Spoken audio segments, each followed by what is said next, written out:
The opening of this week's Parsha centers around the desire of Balak, the king of Moab, to curse the Israelites as they make their way toward the land of Israel. Unsatisfied with the magical powers resident among his own people, Balak turns to a Babylonian sorcerer by the name of Balaam. He makes numerous attempts to commission Balaam in this sacred endeavor, but Balaam, through his own volition and God's will, proves incapable of uttering curses against the Israelites.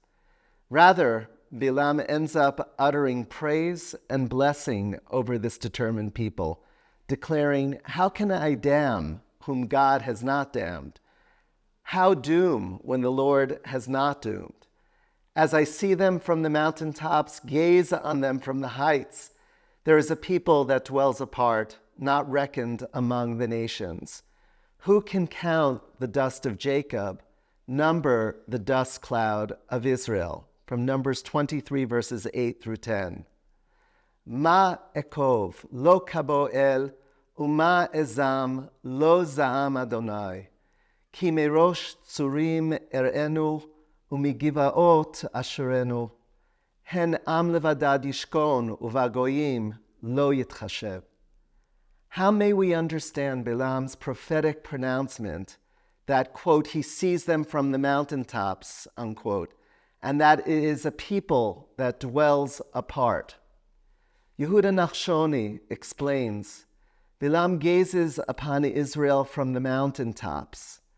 According to Ibn Ezra, this means simply that he stood in a high place and watched Israel from there. Yet other commentators, followed by Rashi, explain that Balaam gazed down upon their roots and source, the patriarchs and the matriarchs, those responsible for the immortality of the Jewish people.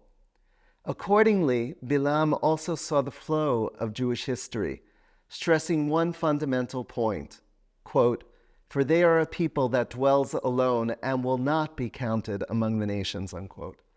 According to Ibn Ezra, this means that just as the Jewish people were alone at that time, so would they remain forever.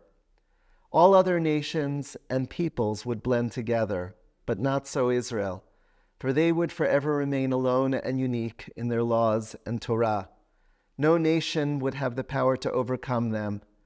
Another commentator, known as Ha'emek HaDavar, holds that Balaam was referring to the exile period. Every other nation under such trying circumstances would have been destroyed, yet the Jewish people lives on. Nachshoni directs our attention to a number of important perspectives. First, Balaam does not simply gaze upon the Israelites from a physical plane.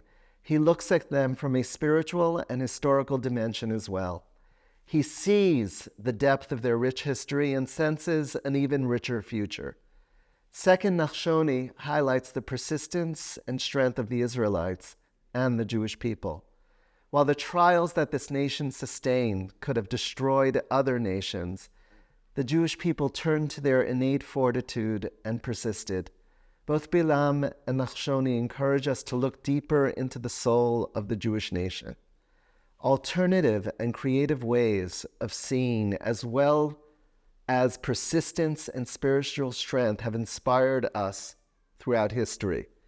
May such forces continue to embolden our present and inspire our future. With continued prayers for the return of our hostages, for Israel, and for the Jewish world entire. Shavua Tov from Schechter.